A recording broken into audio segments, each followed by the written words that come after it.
All right, let's get right into it. Today, we're unpacking Samay Raina's stand-up special, Still Alive. And honestly, it's way more than just a comedy show. It's it's like a raw, first-person account of what it feels like to live through a massive, full-scale internet meltdown.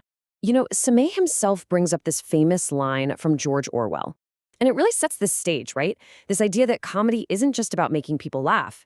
It's supposed to be an act of rebellion, a tiny push against the way things are. But here's the thing. What happens when that little revolution gets you arrested? And that's really the heart of this whole story, isn't it? It's all well and good to talk about comedy being revolutionary in theory, but it's a completely different ballgame when that revolution could land you in jail.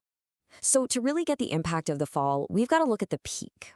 Let's paint a picture of where Samay Raina was right before everything, and I mean everything, went sideways. The scale of his success was just staggering.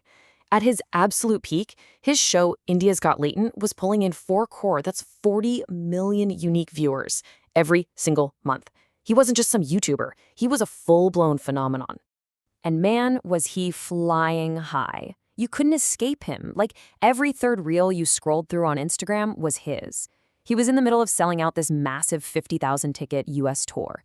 Every celebrity wanted a piece of him. He was, no question about it, the undisputed king of Indian YouTube. And that's the key here, right? He had absolutely everything to lose. But here's the crazy part. The one joke that kicked off this whole firestorm, the joke that almost torched his entire career, it wasn't even his. Nope. It was said by a guest on his show, Dear Biceps. As Samay says it, he was just a Kashmiri caught in the middle of it all. And of course, the timing was just the worst imaginable. This whole thing didn't just bubble up. It exploded. And it happened while he was thousands of miles from home, right at the start of what was supposed to be his career-defining US tour. The speed at which this whole thing blew up is just terrifying. Think about it. Day 1, the episode goes up, everything's fine, good comments, everyone's happy. Day 2, the hate starts trickling in on Twitter. Day 3, he wakes up in Seattle, and boom, he's trending #2 in all of India, right behind his guest at #1. A full-on national media debate is raging about him. And this wasn't just online drama, This spilled into the real world and fast. Mainstream news channels are debating and condemning him. His personal phone number gets leaked, and suddenly, he and his parents are getting flooded with death threats. And then, the official hammer drops. 3 separate police cases, FIRs, filed against him across India. We're talking Maharashtra, Jaipur, and Assam. And professionally, well, this number was just looming over his head. 8 crore rupees. That's how much money he stood to lose if he was forced to cancel that US tour. That was basically, as he puts it, his entire life savings just about to go up in flames. Can you even imagine that pressure? Your entire world is collapsing online, your family is getting death threats, your finances are on the line, and you have to walk out on stage and make people laugh? It's insane. And backstage, just minutes before his next show, his body just gave up. A full-blown anxiety attack, heart pounding, room spinning, couldn't breathe. So there he is in this moment of absolute crisis, with no idea what to do. And that's when the turning point comes. And it didn't come from a lawyer or a manager. It came from a phone call with his dad. And this one line, this is what changed absolutely everything.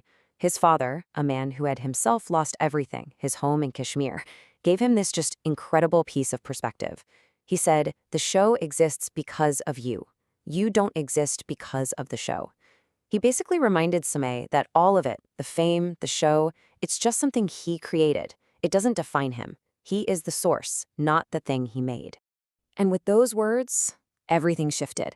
The panic didn't just disappear, but the way he saw the entire crisis, that fundamentally changed. Suddenly, it wasn't about saving the show anymore. It was about saving himself. So that one single shift in perspective, it became the foundation for a whole new philosophy. He didn't just get through this crisis. He came out of it with a literal playbook for how to survive the brutal reality of today's internet. Okay, so his first big realization was this. The internet in India, he says, it's not a platform for your art. It's a game, a really high-stakes, often vicious game. And the goal isn't just to be creative or tell the truth. The goal is to strategically play a character that keeps you, your family, and your bank account safe. And this led him to a pretty wild strategy. He basically saw two ways to play this game. On one hand, you can build this super clean, perfect persona. But you're going to live in constant stress because one mistake, one clip taken out of context, and it's all over. Or you can do what he did.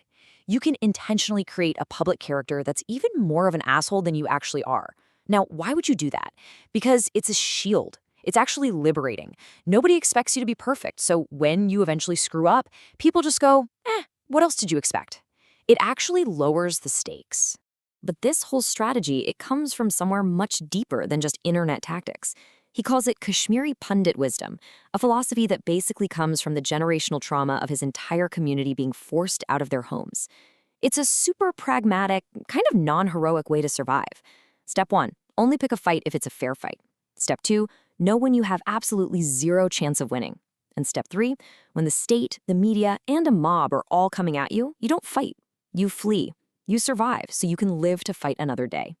So, with that in mind, when the police from Assam called him and asked, "Will you apologize?" his answer wasn't about whether he was guilty or innocent.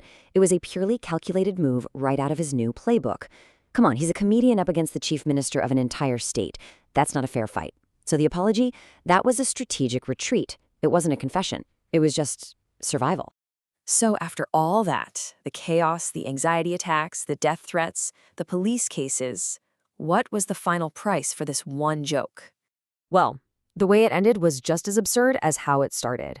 The day Samay finally lands back in Mumbai, he's totally bracing himself for arrest, for a media circus, and there's nothing. Not a single cop, no reporters. Why? Because while he was away, some other comedian got into a new controversy, and the entire outrage machine just packed up and moved on to the next thing. He was saved by nothing more than pure dumb luck. And when you boil it all down, his story really just shines a huge spotlight on this massive gap, right? The gap between the public persona that a creator has to put on, this character playing a game, and the actual private person who's dealing with the very real, very human fallout. The guy who's managing crippling anxiety while his parents are getting death threats. And all of this really just leaves us with a big question. In this day and age, when one sentence can literally spark a global firestorm of hate, real-world threats, and legal trouble, what really is the price of a joke? And maybe even more important, who gets to decide when that price is just too high?